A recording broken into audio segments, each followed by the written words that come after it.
하나님의 말씀 창세기 4장 8절에서 15절 말씀입니다. 창세기 4장 8절에서 15절 말씀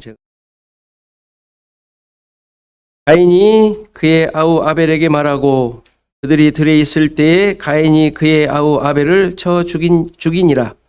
여호와께서 가인에게 이르시되 내 아우 아벨이 어디 있느냐? 그가 이르되 내가 알지 못하나이다. 내가 내 아우를 지키는 자니이까. 이르시되 내가 무엇을 하였느냐? 내 아우의 핏소리가 땅에서부터 내게 호소하느니라. 땅이 그 입을 열어 내 손으로부터 내 아우의 피를 받았은즉 내가 땅에서 저주를 받으리니 내가 밭을 갈아도 땅이 다시는 그 효력을 내게 주지 아니할 것이요 너는 땅에서 피하며 유리하는 자가 되리라. 가인이 여호와께 아뢰되 내 죄벌이 지기가 너무 무거우니이다. 주께서 오늘 이 지면에서 나를 쫓아내시온즉 내가 주의 낯을 배웁지 못하리니 내가 땅에서 피하며 유리하는 자가 될지라. 불은 나를 만나는 자마다 나를 죽이겠나이다. 여호와께서 그에게 이르시되 그렇지 아니하다. 가인을 죽이는 자는 벌을 7배나 받으리라 하시고 가인에게 표를 주사 그를 만나는 모든 사람에게서 죽임을 면하게 하시니라. 아멘. 하나님의 일하심은 인간의 기준과 다르죠. 너무 분명하고 단순한 진리인데 우리가 그것을 때때로 잊어버리게 됩니다. 우리의 생각은 하나님께서 좋은 사람들과만 일하실 것 같은데 놀랍게도 우리 기준으로 볼 때 악한 사람들과도 일을 하신다는 사실이죠. 맞죠? 인정하시죠? 지금 생각하고 있는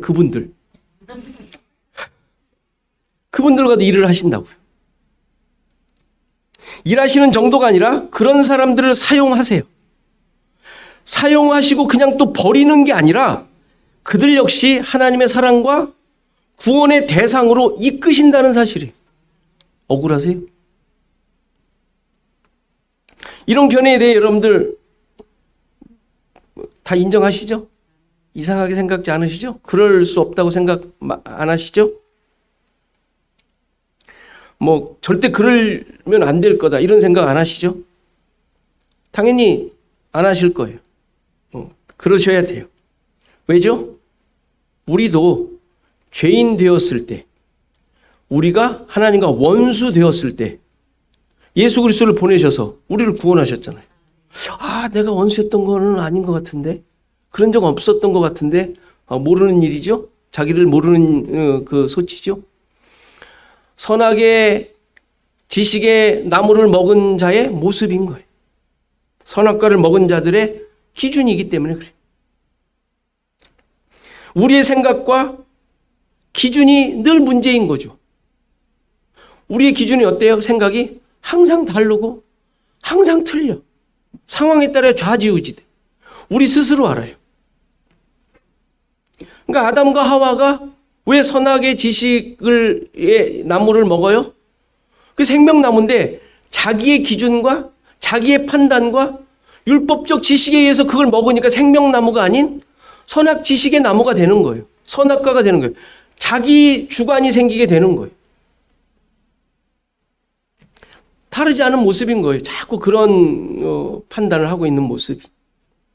내 기분과 나의 호불호에 따라서 모든 것을 판단하고 결정하며 살지 않습니까? 오늘 본문에 나오는 가인의 경우도 하나님으로부터 저주를 받은 자로 우리가 낙인을 찍고 성경을 보죠.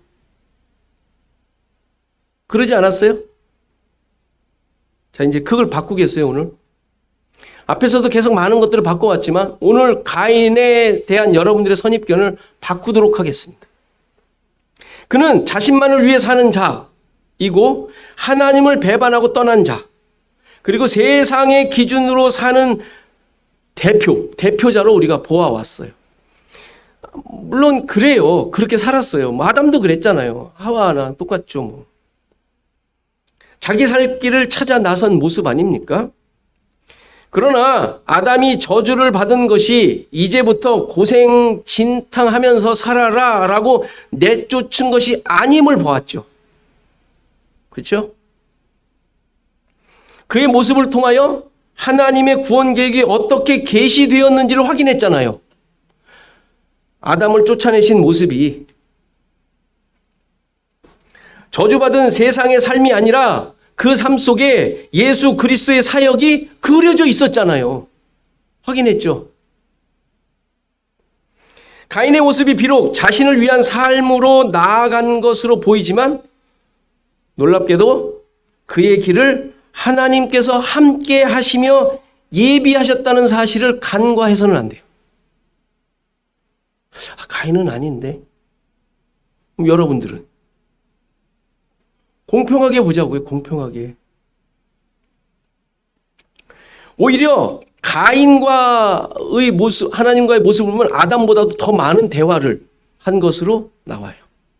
훨씬 더 대화 많이 하지 않았습니까? 아담하고 무슨 대화했습니까? 어딨냐? 혹시 그거 먹었니? 그리고 끝이에요. 두 마디 주고받은 것으로 끝이에요. 근데 가인은 그렇지 않아요. 굉장히 대화를 많이 했어요. 동생을 죽인 자에게 오히려 엄청난 보호막을 주신 것을 보게 되죠. 그렇다면 이러한 모습을 통하여 하나님께서 의도하신 내용이 무엇일까? 우리가 이렇게 의문을 가져야 되지 않겠어요? 아무튼 가인에 대한 선입견을 이제 내려놓도록 합니다. 개인적인 그 악함, 저놈은 죽을 놈이야. 뭐 이런 마음, 또 그런 자에게 내린 하나님의 저주, 뭐 이런 것을 기록한 것이 아니기 때문에 그래.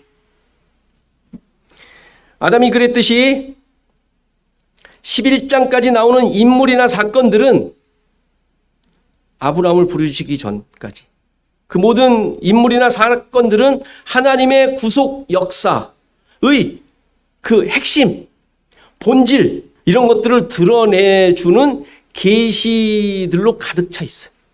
그것을 보게 될 거예요. 선악의 기준으로 보게 되면 인과응보, 나쁜 놈은 하나님께서 쳐 없애고 잘하는 사람은 순종하고 말 잘 듣는다고 싶으면 그 사람은 뭐 복을 주고, 이게 선악 기준에 따른 판단이잖아요. 그러니까 그런 걸로 계속 보면 하나님께서 계획하시고 이루시려는 그 풍성한 구원의 의미와 계획을 놓치게 돼요. 파악하기 어렵게 됩니다. 그래서 지금까지 우리가 단어의 중요한 단어들, 또 그 단어가 또 성경에서 어떻게 쓰이는지, 신약에서는 또 어떻게 쓰였는지를 파악하며 살펴왔던 거예요. 오늘도 어떤 계시가 있는지 확인해 보도록 하겠습니다. 8절을 보면 가인이 의도적으로 동생 아벨을 죽인 것으로 보여요. 아벨에게 말했다라고 말했어요. 그냥 고하니라 말했다.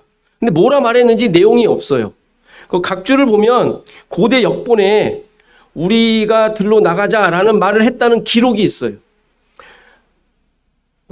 첨가해 넣은 거예요. 가인이 고의적으로 아벨을 죽이기 위해서 뭔가 말을 한 내용을 굳이 써놓은 것이죠. 그 고의성을 좀 이렇게 드러내려고 넣은 건데, 뭐 어쨌든 그랬든 안 그랬든 가인과 아벨은 같이 들에 있게 되었고, 들에 있을 때 가인이 그 형제 아벨을 죽입니다. 이 죽임은 이 세상에서 허무하고 텅 빈 아벨의 이름의 의미가 그거라 그랬잖아요. 아무것도 아닌 nothing. 그런 아벨이 가지고 있는 가치가 무엇인지를 보여주는 거예요. 그의 가치는 아무것도 없는 거예요. 그렇게 허무하게 죽는. 그는 아무것도 아닌 죽어 마땅한 자였는데, 놀랍게도 그가 드린 제사는 어떤 제사였어요? 하나님께서 받으실 만한 제사였다는 사실. 지난번에 봤죠? 왜 아벨의 제사는 하나님께서 받으실 만한 제사였죠? 그가 드린 것이 하나님 것을 하나님께 드렸기 때문에 그래. 그 하나님께 드린 게 뭐였어요? 초태생, 처음 난 것. 그리고 기름. 이거는 하나님 것이라고 이미 말씀에 되어 있잖아요. 이 책을 읽는 광야 사람들이 다 듣고 알고 있는 것들이. 따라서 제사에 드리는 제물은 하나님으로부터 받은 하나님의 것을 하나님께 드리는 거예요. 아벨이 그렇게 했죠. 그런데 아벨이 그 사실을 알고 드렸을까요? 아니죠. 아벨은 그 사실을 몰랐죠. 알 수가 없죠. 하나님의 것인지 모르고 드렸어요. 그런데 어떻게 하나님께서 받으신 것이죠? 그것은 아벨 그 자신이 아무것도 아닌 텅 빈 자였기 때문에 그래요. 그는 처음부터 아무것도 가지지 않은 허무한 쓸모없는 자였단 말이에요. 가치 없는, 있으면 안 되는, 존재할 수 없는 자. 그게 아벨이란 말이에요. 아벨. 따라서 그가 드리는 것은 자기 게 아닌 거죠.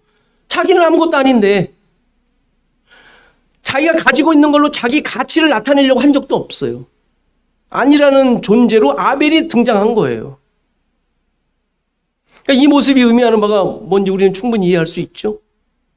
하나님께 드리는 것은 하나님의 것을 드리는 것인데 그 드리는 자가 무가치함을 고백하고 나로부터는 아무것도 나올 수 없는 자임이 고백될 때 그게 받으실 만한 것이 되는 거예요.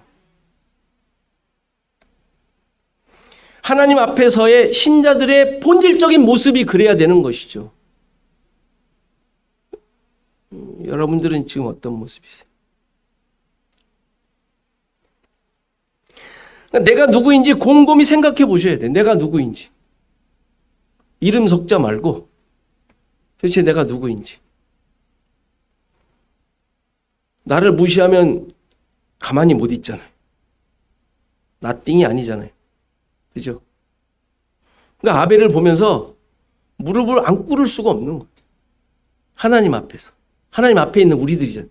어디에서 무슨 생활을 하든지. 우리는 신자는 오직 예수 그리스도로 말미암아 나된 것을 확인하는 자들이. 예수 그리스도로 말미암아. 다른 걸로 나 자신을 만들 존재들이 아니잖아요. 그렇다고 아무 일도 하지 말라는 얘기 아니죠. 또 그런 식으로 그럼 뭐 어떻게 사냐. 잘 생각해 보세요. 그런 걸로 되물으시면 안 되고 하나님 앞에서 내가 누구인지 곰곰이 생각해 보시라. 내 안에 사는 것 누구라고요? 오직 예수 그리스도라면서요. 그 늘 고백하잖아요. 자, 그럼 가인이 아벨을 죽인 이유가 뭐죠? 표면적으로는 하나님께서 자신의 제사를 받지 않으셨기 때문이라고 볼 수 있어요. 그러나 본심으로 가인의 본심으로 들어가 보면 자신의 가치, 그의 열심, 내가 애써서 만들어낸 그 재물, 그 노력, 그랬잖아요. 땅을 섬기며 해낸 게 얼마나 그 애써서 한 겁니까? 저절로 나옵니까? 아니라고 하나님께서 얘기하셨잖아요. 그것을 드렸는데 자기의 모든 것이 들어가 있어. 자존심이 다 들어가 있어. 그런데 하나님께서 거들떠보지도 않으십니다. 거기에 받으셨다라는 말이 주시하다라는 뜻이거든요. 근데 받지 않으셨다는 눈길도 안 줬다는 얘기. 이렇게 하나님으로부터 무시된 마음이 형제에게로 향하게 되었고 결국 그를 죽이게 된 것이죠. 그런데 아벨은 그 존재 자체가 아무것도 아니기에 그를 죽이는 것 또한 별 의미가 없는 거예요. 아무것도 아닌 거 죽여야 여러분들 파리 한 마리 죽이는 게 세상 역사에 엄청난 영향을 줍니까? 아벨이 아무것도 아닌데. 아무 가치 없는 것이 없어지는 것이 무슨 의미가 있습니까? 그렇죠? 그런데 하나님께서는 가인으로 하여금 그의 형제인 아벨의 죽임을 통하여 진짜 하나님이 원하시는 것이 무엇인지 깨닫도록 하신 거예요.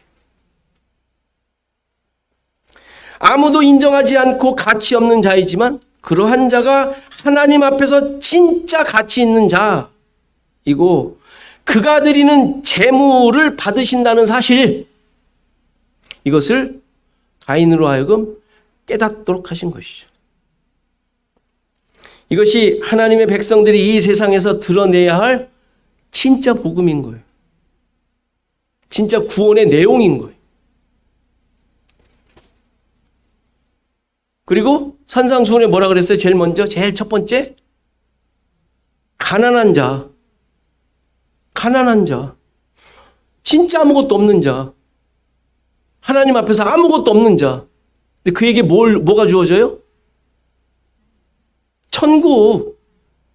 천국이 주어지잖아요. 천국. 구절을 보면 가인과 하나님과의 대화가 나와요. 하나님께서 내 아우 아벨이 어디 있느냐 하고 물으시죠. 당연히 아벨이 있는 장소를 묻는 게 아니죠. 아담에게 내가 어디 있느냐 그랬을 때 너 어디 숨었니? 이거 물어본 게 아니라 그랬잖아요. 넌 도대체 어떤 존재야? 도대체 너의 그 모습이 그게 무슨 모습이야? 본질을 물어본 거잖아요. 장소를 물어본 게 아니라, 위치를 물어본 게 아니라. 가인에게도 아벨에 대해서 물어본 거예요. 아벨에 대해서. 아벨의 존재에 대해서, 그 가치에 대해서, 그를 통하여 무엇을 드러내려고 하는지 등에 대해서 아느냐라고 물어보시는 거예요. 지금. 그러니까 하나님께서는 아벨을 통하여 가인에게 뭔가를 가르쳐 주시려고 했다라는 사실이죠. 가인이 깨달았어야 하는 것이 있었던 것이죠. 그런데 가인이 어떻게 돼요? 내가 알지 못하나이다. 내가 아우를 지키는 자니까. 지킨다라는 말이 양을 돌보는 것 같은, 관리한다라는 뜻이. 그러니까 아벨에 대해서는 아는 게 없다. 그에 대해서 알아보려고 한 적도 없고 그를 통하여 뭘 하나님께서 의도하신 것에 전혀 관심도 없이 살았다라는 말이죠. 그는 자신의 욕망을 따라 사는 자이기에 하나님의 뜻에는 전혀 관심이 있을 수가 없었던 것이죠. 이러한 가인의 모습은 가인 한 사람의 모습이 아니라 모든 인류의 모습을 대표하고 있는 거예요. 실은.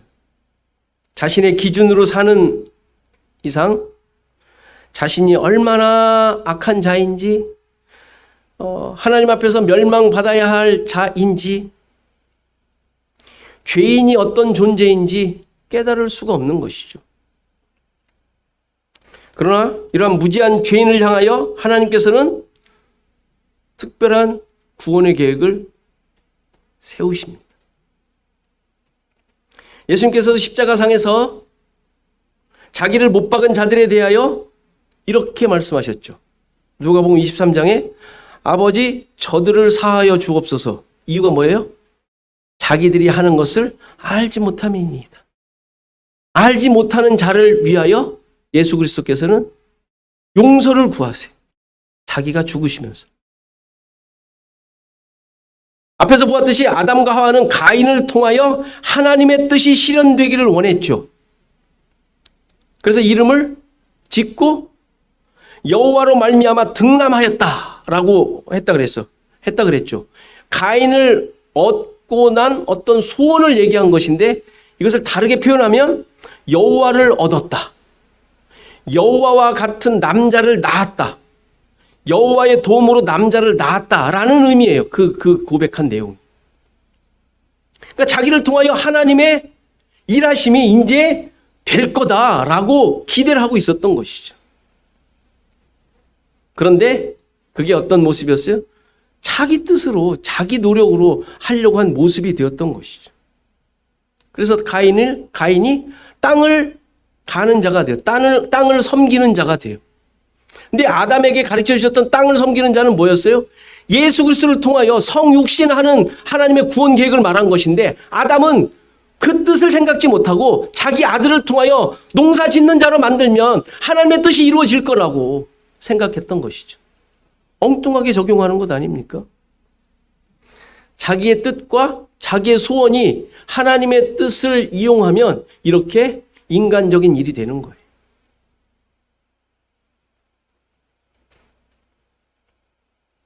그러니까 가인이 어떻게 돼요? 땅을 섬기는 자가 되었는데 땅을 섬기는 하나님의 본 뜻이 아닌 자기의 능력과 노력으로 열매를 맺어 자기가 맺은 것을 하나님께서 주신 것인 양 하나님께 드리게 된 제사였던 것이죠.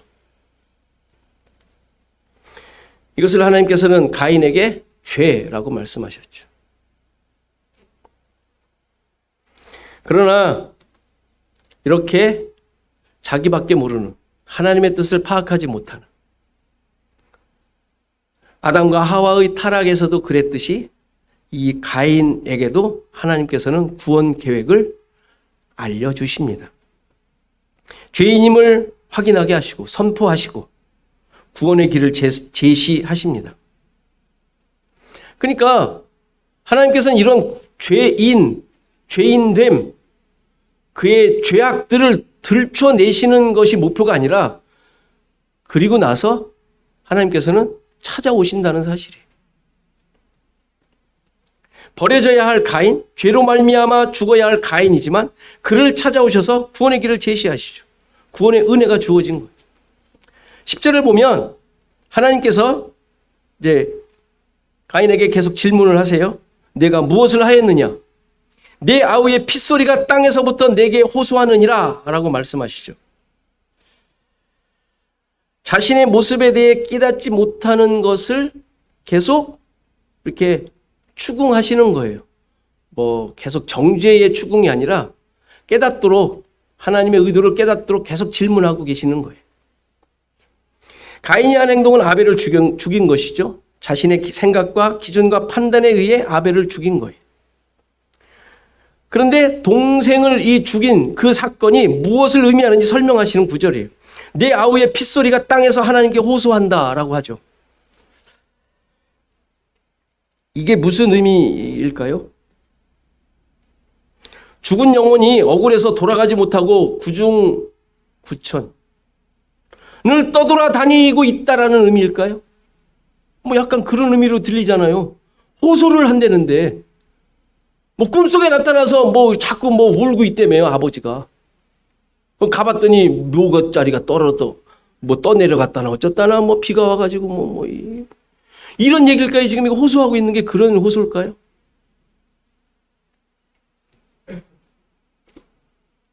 그런 내용을 성경에 적었을 리가 없죠. 도대체 뭐가 억울한 게 있어서 호소하는 걸까요? 여기서 피가 말을 한다고 합니다. 피가 말을 한다. 호소한다. 하나님께서 들으시는 피의 호소가 무엇일까요? 성경의 증언을 보겠습니다.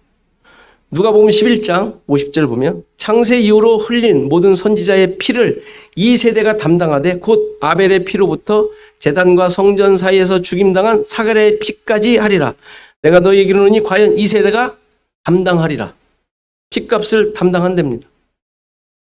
예수님께서 바리새인과 율법 교사들을 책망하시면서 하신 말씀이에요.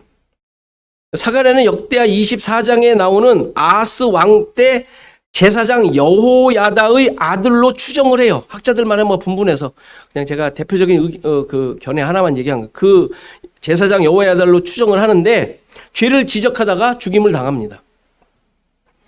그러니까 지금 여기에 이 내용을 보면 아벨이 선지자라고 얘기를 해요. 모든 선지자의 피, 창세 이후로 흘린 아벨이 선지자였던 거예요. 이해하시겠죠? 그러니까 아벨은 선지자로서 하나님의 말씀, 하나님의 구원과 심판을 선포하다가 죽은 거네요. 그렇죠? 가인에 대해 그런 자로 있었단 얘기예요. 그러니까 그의 죽음이 그냥 아무 쓸모없는 게 아니라 그의 삶을 통하여 죽음을 통하여 선지자의 역할을 하고 있다는 얘기예요. 히브리서 11장 4절을 보면 믿음으로 아벨은 가인보다 더 나은 제사를 하나님께 드림으로 의로운 자라 하시는 증거를 얻었으니 하나님이 그 예물에 대해 증언하심이라. 그가 죽었으나 믿음으로써 지금도 말하느니라. 선지자니까. 그의 모든 삶이 죽음까지도 선지자니까. 아벨의 믿음이 뭐였죠? 더 나은 제사를 드리는 것, 하나님의 것을 하나님께 드림으로 하나님의 오르심을 증거한 것이죠. 그렇죠? 가인이 깨달았어야 되는 거예요. 히브리서의 주제인 예수 그리스도를 증거했다는 얘기 아니겠어요? 히브리서 12장이니까. 11장이니까. 그러니까 자신의 죽음을 통해서까지 예수 그리스도를 전하고 있었던 것이죠. 그럼 그의 죽음이 말하는 것이 무엇일까요? 히브리서 12장 24절을 보면 새 언약의 중보이신 예수와 및 아벨의 피보다 더 나은 것을 말하는 뿌린 피니라. 아벨의 피가 말해주는 것이 무엇인지를 분명하게 얘기하고 있죠. 자기 피보다 더 뛰어난 것을 말하는 피, 예수의 피. 그게 뭐예요? 새 언약의 중보자이신 예수에 대한 그 뿌린 피를 아벨의 피가 말하고 예표하고 있었던 것이죠. 여기서 뿌린 피라는 말, 뿌리다라는 말은 깨끗하게 하다, 정화하다 라는 뜻이에요. 그러니까 깨끗하게 하는 피, 정화하는 피라는 뜻이에요. 그러니까 아벨의 피도 예표하는 거였으니까 이런 역할을 했다는 얘기죠. 누구의 죄를? 가인의 죄악을 정화하는, 깨끗하게 하는 피였음을 보여주죠. 그는 선지자로서 자신의 피를 통하여 가인의 죄를 드러내고 깨끗하게 하는, 회개하게 하는 그런 자였음을 얘기해주고 있죠. 따라서 땅에서 아벨의 피가 하나님께 호소하는 것은 억울함을 갚아달라는 한 맺힌 피의 호소가 아니라 십자가상에서 죄인을 위해 흘리신 그리스도의 피가 용서의 피, 죄를 깨끗하게 하는 피인 것처럼 자기를 죽인 죄인 가인을 용서해 달라는 외침이었음을 알 수 있어요. 아벨의 죽음이 십자가상에 예수님의 죽음을 예표하는 거니까. 그럼 11절의 내용도 핏소리가 의미하는 말을 설명하는 내용으로 이해할 수 있어요. 땅이 그 입을 벌려 내 손으로부터 아우의 피를 받았다고 하죠. 참 저도 이걸 막 공부하면서 무엇을 깨닫냐면 이 단어 하나하나가 표면적인 단어 뜻 하나만 있는 게 아니에요. 수많은 뜻이 있어요. 그런데 지금 성경을 어떻게 봐요? 지금 창세기를 우리가 무슨 기준으로 봐요? 하나님의 구원 계획, 예수 그리스도를 드러내는 것. 그러니까 그 의미가 그 단어에 있더라고요. 놀랍지 않아요? 놀라워요. 여기에 흘린 피가 입을 벌려 피를 받았다라고 했는데 그 흘린 피가 땅 속으로 스며들어갔다는 말이 아니에요. 여기서 입을 벌리다라는 말은 열다라는 의미 외에 건져내다, 벗어나게 하다라는 의미가 있어요. 시편 144편 7절. 위에서부터 주의 손을 펴사 나를 큰 물과 이방인의 손에서 구하여 건지소서. 이 건지소서가 이 단어예요. 입을 열다. 너무 엉뚱하지 않습니까? 물론 그렇게 써도 이해가 돼요. 우리 성경을 보니까. 근데 구속사적으로 예수 그리스도를 예표하는 하나님의 구원 계획에 맞는 의미로도 해석해도 되잖아요. 우리가 지금 그 기준으로 보고 있는데. 그리고 피를 받았다고 할 때 받다라는 말은 취하다, take의 의미의 단어인데 하나님이 주체가 될 때는 그 의미가 붙잡아 주시다, 영접하시다, 이끌어 주시다 라는 의미가 나요. 시편 18편 16절. 그가 높은 손에서 손을 펴사 나를 붙잡아 주심이요. 이게 피를 받았다 할 때 그 받았다라는 똑같은 단어예요. 많은 물에서 나를 건져내셨도다. 따라서 입을 벌려 피를 받았다라는 의미는 아벨을 통한 하나님의 구원 역사를 설명하고 있는 거예요. 지금 아벨의 피가 무슨 일을 하는지 설명하는 내용이란 말이에요. 단순히 형의 잘못된 생각과 시기로 인해 동생을 죽인 인류 최초의 살인사건을 말하는 것이 아니라 죽을 수밖에 없는 죄인을 향한 하나님의 구원 역사를 아벨의 피를 통해 설명하고 있는 내용이에요. 이렇게 11절을 다시 설명하면 너는 땅으로부터 저주를 받게 될 것이지만 내 손으로부터 내 아우의 피를 건지셨고 붙잡아 주셨다라는 의미예요. 즉 피의 호소를 들으셨다라는 말이죠. 그러니까 이 말에는 뭐가 또 포함이 되어 있어요? 이제 그 피의 호소로 너도 건져내겠다라는 의미가 포함되어 있는 거란 말이에요. 11절에.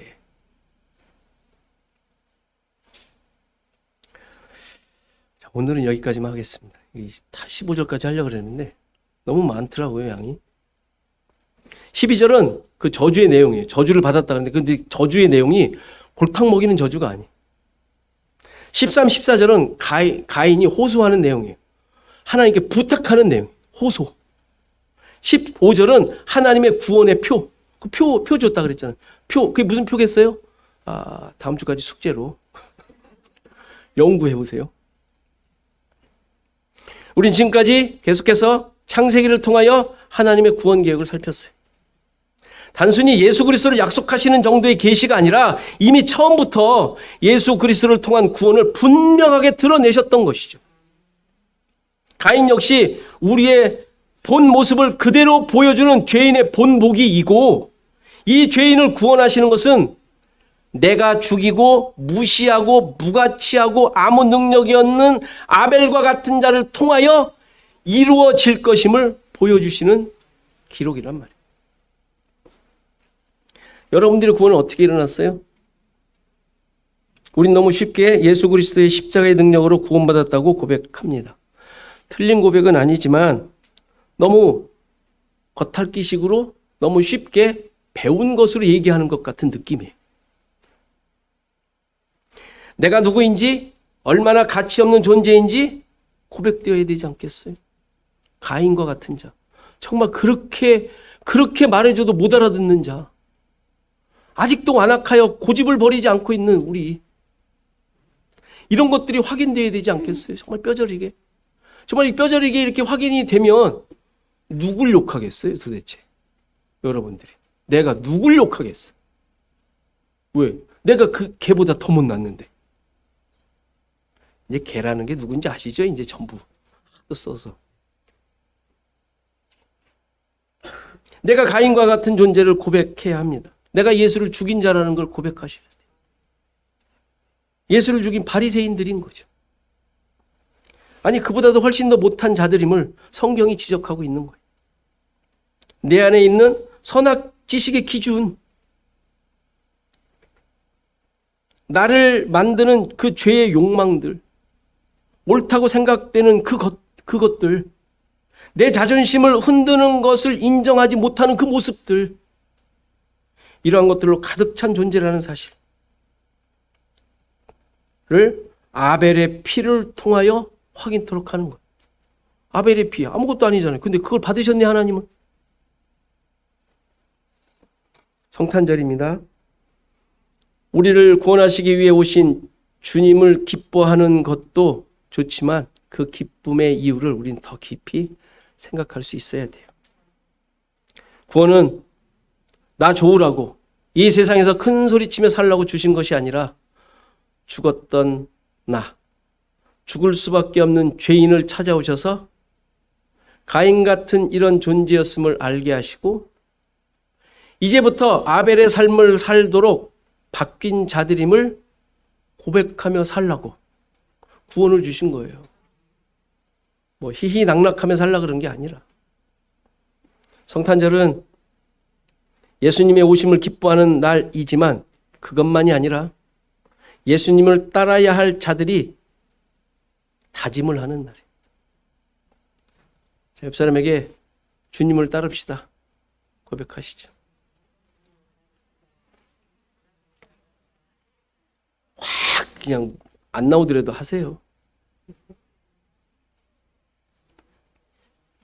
이 사실을 깨닫고 고백하는 자들이 구원을 얻은 자들이며 하나님의 백성들입니다. 성탄의 능력이 여러분들의 삶을 지배하시기를 간절히 바랍니다.